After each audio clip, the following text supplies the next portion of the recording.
The biggest barrier to community banks engaging in M&A, and particularly privately held community banks, is finding the right deal, the right target institution that's in the market they want to be at, and the right size they want to be at, and with the right management team that they want to bring in. It's very hard given the amount of M&A that has occurred over the years, and there just aren't that many institutions that fit any specific bank that wants to acquire.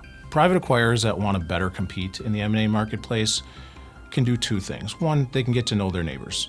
Those are the banks that you're most likely to acquire. So getting to know them and building relationships and having trust when it comes time for one of the neighboring banks to sell in a market you want to be in, if they know you and they trust you, they're going to know that you are the right one to carry on what they've built at their institution.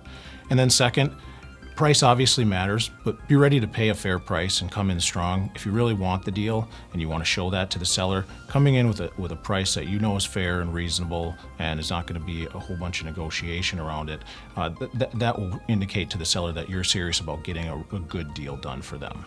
My advice for community bank acquirers in 2020 is to have a strong plan for management of the target institution.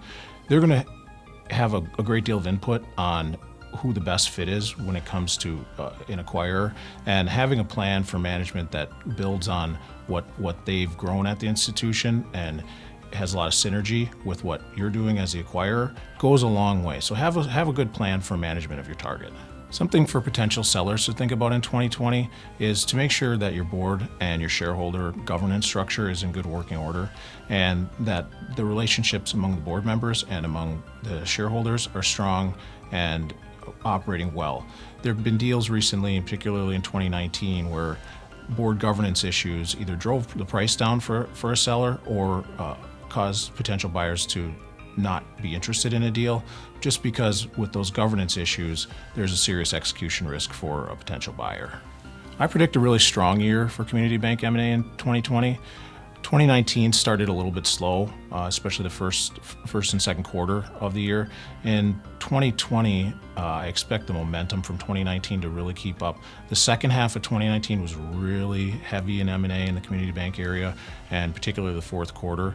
So a lot of those deals that were announced in the fourth quarter of 2019 will get approved and closed in the first two quarters. And I expect, given the momentum that M&A had at the end of 2019, that it's going to be equally as strong in the first and second quarter of 2020.